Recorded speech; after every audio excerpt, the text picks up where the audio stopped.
So we are trying to see the source-based carbon capture technologies, particular point sources.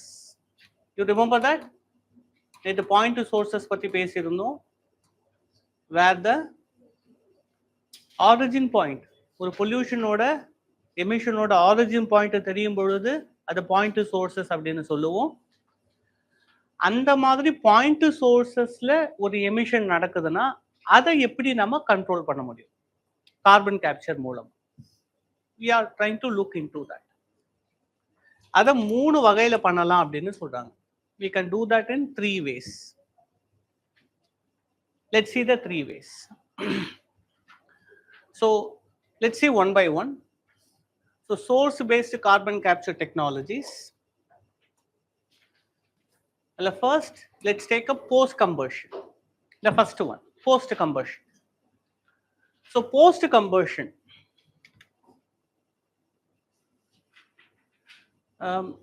we take most industries like coal இருக்கட்டும், இல்ல steel இருக்கட்டும், இல்ல cement இருக்கட்டும், இது எல்லாத்துக்குமே fuel வேணுங்க. It all needs fuel. Coal இண்டஸ்ட்ரிக்கு coal வேணும். சிமெண்ட் இண்டஸ்ட்ரிக்கும் என்னன்னா சிமெண்ட் என்ன பண்ணுவாங்கன்னா சாண்ட்ஸ்டோன், கிளே, இது எல்லாத்தையும் they have to, it's called a clinkerன்னு சொல்லுவாங்க. அதை பாயில் பண்ணணும். அது அப்போதான் cement will be formed as a product. அப்போ அதுக்கும் ஹீட் வேணும். அதே மாதிரி ஸ்டீல் மேனுஃபேக்சரிங்ல என்ன பண்ணுவாங்க, ஸ்டீல்ன்றது எங்கேருந்து வருது, அயர்ன்லேருந்து it is made. That also needs very large heating. கிட்டத்தட்ட 600-700 டிகிரி செல்சியஸ் வரைக்கும் ஹீட் பண்ணும். ஸோ அதுக்கும் ஃபியூவல் வேணும். ஸோ இந்த இண்டஸ்ட்ரீஸ்ல எல்லாமே ஃபியூவல் வேணும், வி நீட் ஃபியூவல் அப்படின்னும் பொழுது கண்டிப்பாக இந்த ஃபியூவலை பேர்ன் பண்ணும்போது எமிஷன்ஸ் வரும் இல்லையா? இப்போ என்ன யோசிக்கிறோம்னா, இந்த ஃபியூவலை பேர்ன் பண்ணிட்டு இந்த ஹீட்னா எடுத்துக்கிறாங்க. நம்ம இண்டஸ்ட்ரியல் ப்ராசஸ் ஹீட்டை யூஸ் பண்ணிக்கிறாங்க. அந்த when the fuel is burned, like what we do, ஒரு கரியை எரிக்கிற மாதிரி, நிலக்கரி எரிக்கிற மாதிரி பேர்ன் பண்ணா புகை வரும் இல்லையா? பேர்ன் பண்ணிட்ட அப்புறமா அந்த ஸ்மோக்ல இருக்கக்கூடிய கார்பன் டை ஆக்சைடை பிரிக்கிறது, அது பேர்ன் பண்ண அப்புறமா தானே நடக்குது. It is post combustion. இன்னொரு மெத்தட் நான் ஃபர்ஸ்ட் பிரீஃபா சொல்லிடுறேன் என்னன்னு, தென் ஐல் கோ இன்டு இட். இன்னொரு மெத்தட் என்ன பண்ணுவாங்கன்னா ப்ரீ கம்பஷன். இப்போ அந்த கோல் எடுத்துக்கலாம், ஒரு கோல் இண்டஸ்ட்ரியில கோல் எடுத்துக்கலாம். கோல் எதுக்கு யூஸ் பண்றாங்க, ஹீட் வேணும்ன்றதுக்காக யூஸ் பண்றாங்க. அது பேர்ன் பண்ணாதானே அதுல அவ்வளவு புகை வரும். இப்போ நான் என்ன பண்ணுவேன், இந்த கோலையே சாதாரணமா ஹீட் பண்ண மாட்டேன், I will heat it in a special condition. So coal is converted into what is called a syngas ன்னு ஒரு கேஸா மாத்துவாங்க. வாங்க வாங்க வாங்க. அந்த சின்காஸை எடுத்து they will use it for heating. இது இப்போ என்னன்னா, இப்போ நல்லா புரிஞ்சுக்கோங்க, கோல் இருக்கு, இதுதான் நம்ம ஃபியூவல் எடுத்துக்கலாம். இதை பேர்ன் பண்றாங்க, இந்த பேர்ன்ல இருந்து ஹீட் வருது, பிளஸ் ஸ்மோக் வருது. இப்போ இதுல நம்ம கேப்சர் பண்றோம், கார்பன் கேப்சர் பண்றோம்னா, இந்த ஸ்மோக்கை கார்பன் கேப்சர் பண்றோம்னா, இது பேர்ன் பண்ண அப்புறமா தானே நடக்குது. Is post combustion. செகண்ட் மெத்தட்ல என்ன பண்ணுவாங்கன்னா, 2 இருக்கு, ப்ரீ கம்பஷன், ஆக்சி ஃபியூல். இங்க என்னத்துமா பண்ணுவாங்க, கோலை டைரக்டா பேர்ன் பண்ண மாட்டாங்க. they will treat the coal in a special way. The pre combustion என்ன பண்ணுவாங்க, கோலை they will convert it into what is called a syngas. syngas ஏன் பண்றாங்கன்ற லாஜிக் நான் நெக்ஸ்ட் சொல்றேன். ஃபர்ஸ்ட் இந்த 3 விஷயத்தோட பிராட் வியூ புரிஞ்சுக்கோங்க. சின்காஸா மாத்திட்டு அந்த சின்காஸ் என்ன பண்ணுவாங்க, ஒரு பார்ட் ஹீட்டுக்காகவும் இன்னொரு பார்ட் அதர் இண்டஸ்ட்ரீஸ்க்கும் யூஸ் பண்ணுவாங்க. எப்படி sir, you will understand it, don't worry. First இதை ஃபாலோ பண்ணுங்க. ஆனா இந்த இடத்துல என்ன புரிஞ்சுக்கணும்னா, ப்ரீ கம்பஷன்ல சாதாரணமா கோல் யூஸ் பண்ற மாதிரி யூஸ் பண்ண மாட்டாங்க. The next is oxy fuel. இந்த ஆக்சி ஃபியூல் என்ன பண்ணுவாங்க, கோலை பேர்ன் பண்ணும் பொழுது they will burn it in a high oxygen concentration environment.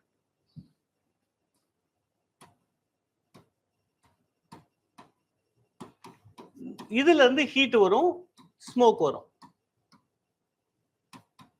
Kind of first மாதிரி. இதுதான் இந்த 3 ப்ராசஸோட பிராட் வியூ. ஓகே, இந்த பிராட் வியூ புரிஞ்சுக்கங்க. Then I will talk about each one. Let's talk about the first one now, post combustion method. So இந்த post combustion என்ன பண்றாங்கன்னா, here coal is usually burnt like usual. Here the coal is burnt as usual. இது எந்த இடத்துக்கு most ஐடியல்னா, this post combustion is most ideal for already existing and operational plants. ஏற்கனவே நிறுவப்பட்ட வேலை செஞ்சுட்டு இருக்கக்கூடிய இண்டஸ்ட்ரீஸ்க்கு இட் இஸ் மோஸ்ட் சூட்டபிள். ஏன் நீங்க காரணம் கேட்கலாம். Let me explain that why. So post கம்பஷன்னா என்னன்னா, it is involved in which. So post combustion அப்படின்ற டெக்னாலஜி என்னன்னா, here it is usual as we all know, coal is burnt, usual process. Coal is burnt as usual. அப்ப இது எதுக்கு ideal? ஏற்கனவே எந்த மாதிரியான ப்ராசஸ்ல ஒரு இண்டஸ்ட்ரி நடந்துகிட்டு இருக்கோ அந்த இண்டஸ்ட்ரீஸ்க்கு இதை ரொம்ப ஈஸியா டிப்ளாய் பண்ணலாம். ஏன்னா யூஷுவல் பர்ன் பண்ற மெத்தட் தான். ஆனா இந்த ரெண்டு மெத்தட் சொன்னல, ப்ரீ கம்பஷன் ஆக்சி ஃபியூவல், இது ஏற்கனவே இருக்கிற இண்டஸ்ட்ரீஸ்க்கு கொண்டு வர்றது கஷ்டம். இப்போ புதுசா ஒரு இண்டஸ்ட்ரி நம்ம எஸ்டாப்ளிஷ் பண்ண போறோம், அங்க இது சூட்டபிள். ஏன் நீங்க யோசிக்கலாம், ஏன்னா கோலை பர்ன் பண்ற விதமே மாறுது.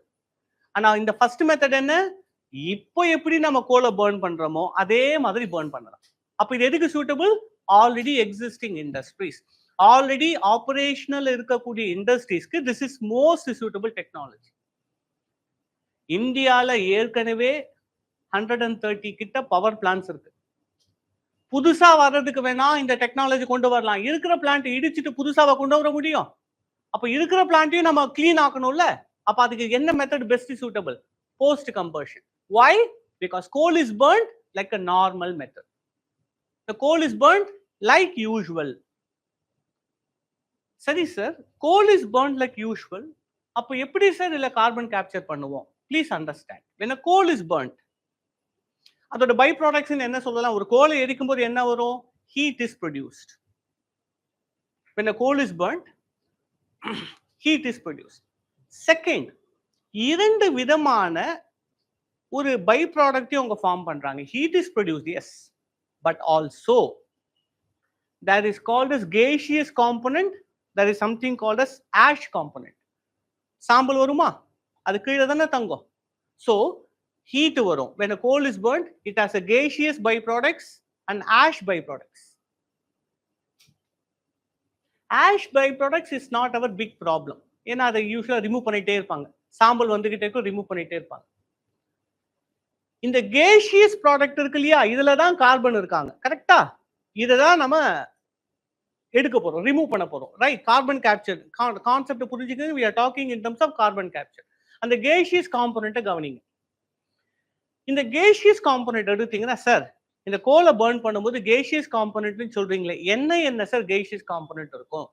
the coal combustion releases என்ன gases இருக்குன்னா, it usually contains mix of carbon dioxide, less concentration of carbon monoxide. carbon monoxide இருக்கும்.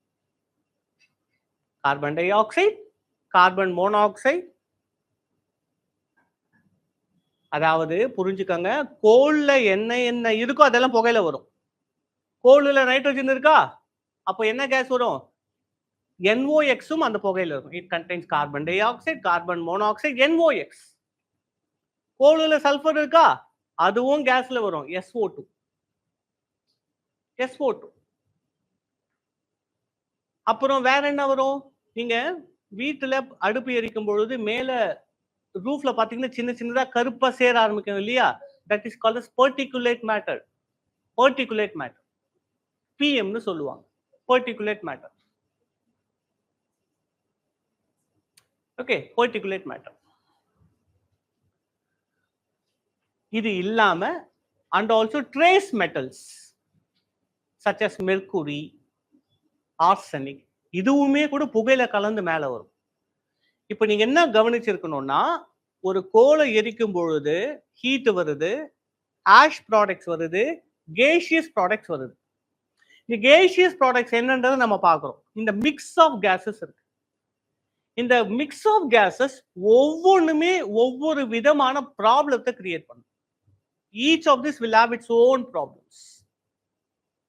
For example, NOx இருக்கு, அப்படியே கீழே நோட் பண்ணுங்க. impacts. NOx இருக்குன்னு சொன்னா நான் ஆக்சைட்ஸ் ஆஃப் நைட்ரஜன் வருதுன்னா அது என்ன திரும்ப உருவாக்க முக்கியமான impact, it causes acid rain. அது காத்துல கலக்கும் பொழுது இட் காசஸ் ஆசிட் ரெயின், இன்னொரு முக்கியமான பிரச்சனையை உருவாக்குது, போட்டோ கெமிக்கல் ஸ்மாக். இந்த கான்செப்டை நம்ம பின்னாடி டிஸ்கஸ் பண்ணுவோம், don't worry. Photo chemical smack, smack SMOG, photo chemical smack. SMOG, yes, smoke plus fog, yes, exactly. And even they also have greenhouse effect. வார்மும் பண்ணுவாங்க, also have green house effect. இது NOx மட்டும் நான் சொல்றேன். இந்த PM சொல்றேன் தெரியுமா, அதுக்கு ஒரு கைண்ட் ஆஃப் எஃபெக்ட்ஸ் இருக்கு. பார்ட்டிகுலேட் மேட்டர் சொன்னேன் தெரியுமா, அது என்னன்னா it has health impacts. If people breathe it, it will cause complications, health impacts. I'm talking about PM, particulate matter. Health impacts, அதாவது ரெஸ்பிரேட்டரி காம்ப்ளிகேஷன்ஸ் சொல்றேன். Albedo effect. ஆல்பிடோ எஃபெக்ட் ஜியோகிராஃபில இதை பார்ப்பீங்க. ஆல்பிடோனா என்னன்னா, இப்போ ஒரு கண்ணாடியை பாக்குறீங்க, கிளீனா இருந்ததுன்னா how it reflects light, அது டர்ட்டியா இருந்ததுன்னா it absorbs light. அந்த மாதிரி ஒரு பொருளினுடைய ரிஃப்ளெக்டிவிட்டியை அது ஆல்பிடோன்னு சொல்லுவாங்க. It's called as reflectivity of a surface is called as albedo. ALBEDO, albedo, reflectivity of a surface. ஒரு இப்போ ஐஸ் இருக்கு, ஓகே, ஐஸ் பொதுவா பாத்தீங்கன்னா ஷைனியா இருக்கும், பாத்துருக்கீங்களா? நல்ல ஷைனியா பிரைட்டா இருக்கும். சன்லைட் வந்ததுன்னா அது அப்படியே ரிஃப்ளெக்ட் பண்ணிடும். இப்போ சன்லைட் ரிஃப்ளெக்ட் ஆயிடுச்சுன்னா ஐஸ் ஹீட் ஆவது குறையுதா? Because it reflect sunlight. இந்த மாதிரி இடத்துல தூசு போய் மேல விழுந்ததுன்னு வைங்களா, அதோட ஆல்பிடோ என்ன ஆகுது? ரிஃப்ளெக்டிவிட்டி குறையுதா? அப்படின்னா என்ன அர்த்தம்? ஹீட்டை அப்சர்வ் பண்ண ஆரம்பிக்குதுன்னு அர்த்தம். அப்போ எப்போ ஹீட் அப்சர்வ் பண்றாங்களோ அப்போ அந்த அந்த ஐஸ் என்னாகும்? மெல்ட் ஆக ஆரம்பிக்கும். இதுதான் அப்ப என்ன ஆகுதுன்னா, ஒரு ஒயிட்டா இருக்கு, இந்த இடத்துல இந்த பர்டிகுலர் மேட்டர் கருப்பா இருக்கிற சின்ன சின்ன தூசு போய் செட்டில் ஆகுது. அப்ப அந்த சவர் என்ன பண்ணும்? ஹீட் அப்சர்வ் பண்ண ஆரம்பிக்குதா? It becomes more and more heating. This is called as heating effect. இதுதான் ஆல்பிடோ எஃபெக்ட்னு சொல்றேன். This is what I call it as albedo effect. இந்த பர்டிகுலர் மேட்டரோட இம்பாக்ட் சொல்றேன். Health impacts, changes in albedo, and weirdly also has a cooling effect. இது எப்படி sir cooling effect பண்ணும்? இந்த PM இருக்கு இல்லையா, if it rises in the atmosphere மேல போனா it helps in the formation of clouds. cloud இருந்தா it has a cooling effect. so PM பாத்தீங்கன்னா albedo changes கொண்டு வரும். it can also have cooling effect in the atmosphere. இந்த SO2 சொன்ன இல்லையா, அதுவும் one of the byproduct. அவங்க என்ன சார் இம்பாக்ட் கிரியேட் பண்ணுவாங்க? SO2 பொதுவா is resulting in acid rain. இப்போ SO2 ஓட இம்பாக்டை சொல்றேன். Acid rain, smog. இவங்களும் ஸ்மாகுக்கு ஒரு காரணமா இருக்காங்க. இதுக்கு முன்னாடி ஸ்மாகுக்கு யாரை பார்த்தோம்?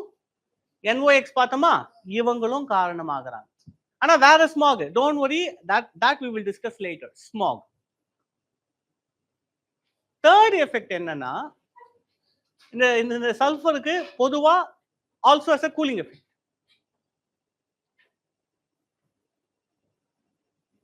in fact we are trying to do lot of climate engineering technologies நிறைய பண்ண ஆரம்பிச்சிட்டாங்க. நான் நினைச்சேன்னா ஒரு இடத்துல ரெயின்ஃபால் வர வைக்க முடியுமா? the people are trying to do that. it's called as cloud seeding னு சொல்லுவாங்க. artificial rain, cloud seeding னுவாங்க. என்ன பண்றாங்கன்னா, நம்ம ரொம்ப ஸ்ட்ரெயிட் ஃபார்வர்டு நினைக்கிறோம். ஒரு இடத்து மேல cloud ஃபார்ம் பண்ண வச்சிட்டோம்னா ரெயின் வந்துடும் அப்படி நம்ம நினைக்கிறோம். it is not that easy. சரி, நடக்குதோ இல்லையோ அது ரெண்டாவது. ஆனா cloud ஃபார்ம் பண்ண வைக்கிறதுக்கு we have to make the clouds to form, right? அதற்கு முக்கியமா என்ன யூஸ் பண்ணுவாங்கன்னா, இதுக்கு முன்னாடி ஒன்னு பார்த்தோமா, PM அந்த வேலையை பண்ணுவாங்கன்னு பார்த்தோமா, particulate matter. in addition sulfate particles are also used. அதனால தான் cooling effect ன்னு. so sulfur SO2 also has a cooling effect because it results in formation of clouds. SO2 ஓட இம்பாக்ட் சொல்லும்போது கிளவுட் ஃபார்மேஷன் சொல்றேன், அதனால அதுக்கு கூலிங் எஃபெக்ட் நான் உங்களுக்கு சொன்னேன்.